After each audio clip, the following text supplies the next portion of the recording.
That's the good news. The bad news is that you have a bunch of misanthropic nut jobs who I don't know what their problem is. They weren't nursed long enough by their mothers or were weaned too quickly. I don't know what it is. Who have kept this secret from us and who have ruthlessly suppressed its emergence. So this is, however, a result of another level of consciousness, and that is the consciousness of fear.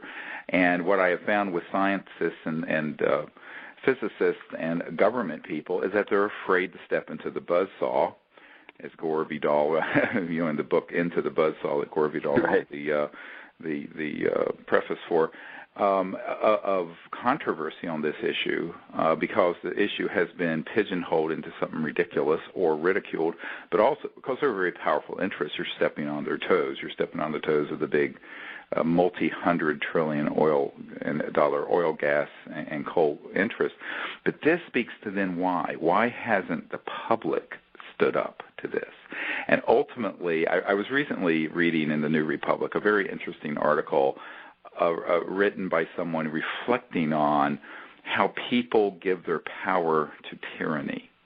And that this is that the tyrant is actually, it's like when you see Muammar Gaddafi crawling out of a sewer, and you see Saddam Hussein coming out of his spider hole, and you see, these tyrants, and the ones that are the secret tyrants are the worst, they really are very pathetic little people. And yet we, the people, have given our power over to them.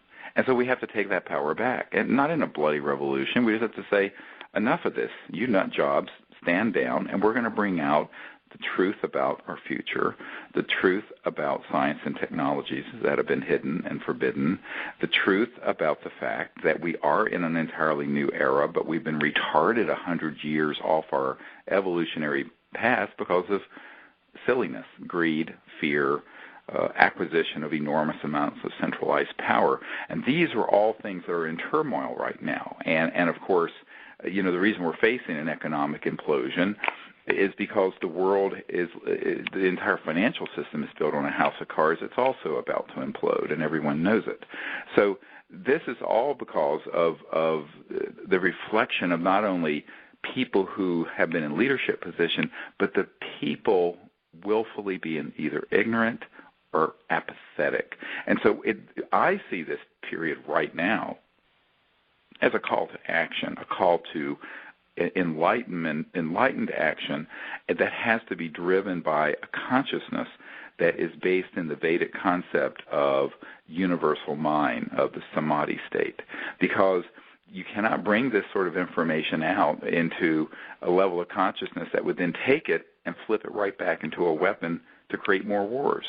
So the consciousness behind it is the central thing that has to be developed. At the same time, the information and the actual physical technologies come out. Now, that's a lot to line up. It's like the slot machine, and you have to click, click, click, click. But I think that's what this is all about. I think this period in time is about everything lining up, click, click, click, click, because it has to be not only, it's not either or, it's and it's going to need to be consciousness and higher consciousness lining up with science and technology, lining up with the spiritual courage, the Shambhala warrior state, to stand up to people who would try to dominate the situation of a lower consciousness. And this does not mean violent conflict. It just means learning to say no to people who people tend to cower in fear of. And I've seen this so often with people who work in SCIFs, Secure Communication Intelligence Facilities, which are high-tech underground facilities that work on all these technologies. I know a number of them personally. And, they would love to come forward with these sciences and technologies, but they're terrified, and they've been told if you do so, you're dead.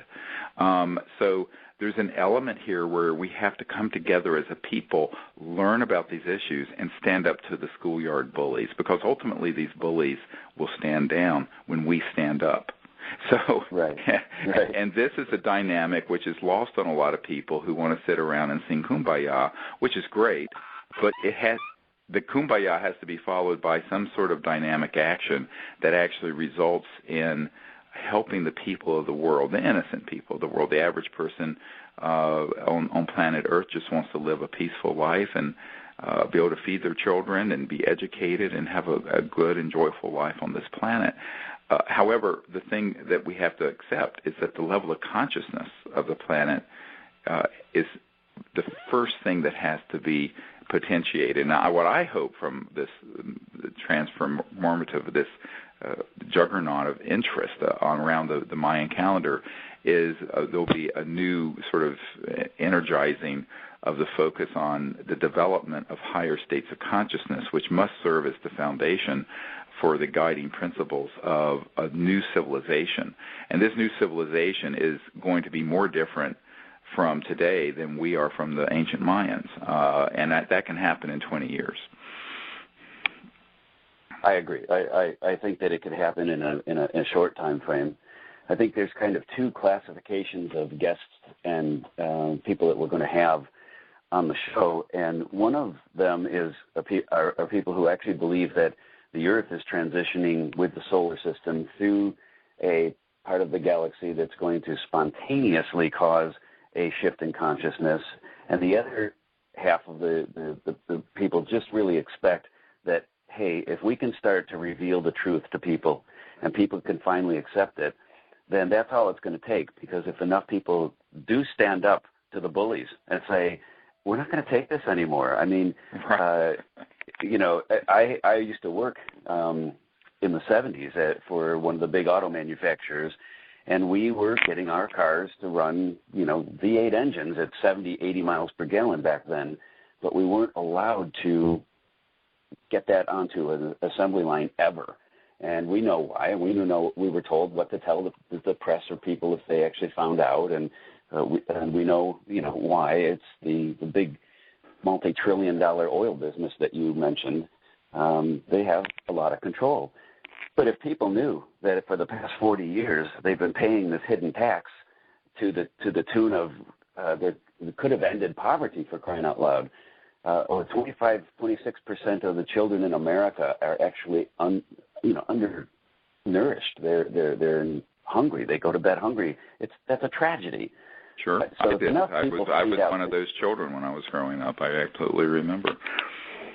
Yeah, it doesn't make sense. So if people awaken to the truth, I don't think the Earth has to go through some vibrational shift and into some new energy zone in the universe to have this happen. I think they just need to be awakened by people coming forth. Like, this is why I love your new movie and I love your Disclosure Project and everything, because enough people are there to hear the message that you're in a position where if one person tells another person, they can write it off. They can say, well, yeah, that person's kooky, or that person might be hearing rumors or whatever. But if enough people come forth and enough people hear it, that is consciousness shifting at that level.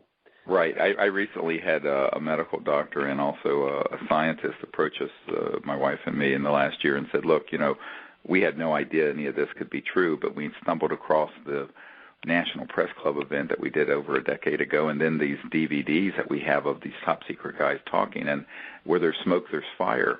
And then it turned out that the wife, who was a medical doctor, an internist, had a sighting when they were in their courtship back in college that she had never told her husband about in 40 years of marriage. It was hilarious. Wow. And it was a very close encounter in Canada, and they were out backpacking, and this craft materialized over a lake in broad daylight near sunset, but it was still daytime. And she never even told her husband this story for fear that she might be rejected. Now, what's interesting is that this psychological thread runs back to the early 1950s when I have a document from the CIA where it talks about the psychological warfare value of the UFO subject. And they, at that time, engaged Disney Studios to make cartoons about little green men and absurdities with the flying saucers, so that people would make this a subject of kookiness and levity and dismiss it. And for whatever people want to say, the folks who do this psychological conditioning and propagandizing of issues in society are really very good at what they do. It's very bad what they do, but they're very good at it. If you doubt my opinion, ask someone who survived the Holocaust, because the only way Hitler and his minions pulled that off was through the propagandizing and the demonizing of Jewish people. And so this is exactly what's going on now with the UFO and ET subject, and you witness out of Hollywood in the last 2 years, there have been 18 movies that have been xenophobic portrayals of Earth and humans fighting aliens, like Battle Los Angeles and all that garbage. Right. The reason they're putting $2 billion into these kind of movies, and we're having to crowdfund with a few $1,000s our film, is because the message they want to get out to people, to brainwash, just like Hitler did, is that, yes, they're out there. However, we need to get trillions of dollars back going into the military-industrial complex, because we're chasing 70 al-Qaeda in Afghanistan, and we're spending $115 billion a year doing that foolishness. And we need to build this into a space program, which is what Werner von Braun warned through our witness, Carol Rosin, and that if we aren't able to demonize the ETs, how are we going to convince the population of the Earth that there's a threat out there? And so about 90% of the UFO subculture and 90% of the New Age subculture is inundated with custom-made intelligence propaganda that's designed to create this psychological effect. Now, I mean, I personally know the man in charge of these programs at the CIA. He's appalled at what's happening, and he has been, because he's a cog in the machine, but he's been encouraging me, and I've never said this publicly, I'll say it today, since the early 1990s, to lead an effort in another direction towards peaceful contact, universal peace, bringing out this information, but in a way that isn't spun by the spinmeisters into this fearsome presence that's out there that we need to sort of organize the world's people around a new threat. And it's interesting how often you have, from Ronald Reagan and other leaders, where they have publicly said, if there was a common alien threat, we could unite the world. Well, why I think this is a very backward way of looking at how we can create peace and unity, is to create a bigger enemy in space. And this is what these nut jobs who really want to propagandize this. And so there's a risk with disclosure. I wrote a paper many years ago called When Disclosure Serves Secrecy. You have to be very careful. Whose disclosure? How is it being portrayed? What is being said? And so one of the things we're going to do in the film Sirius, and again, people can find out about that at sirius.neverendinglight.com. We hope to finish it in the next month, and how we're going to roll it out, I don't know. We really don't have the budget yet to do that. But maybe, Michael Short, you can network this onto your streaming.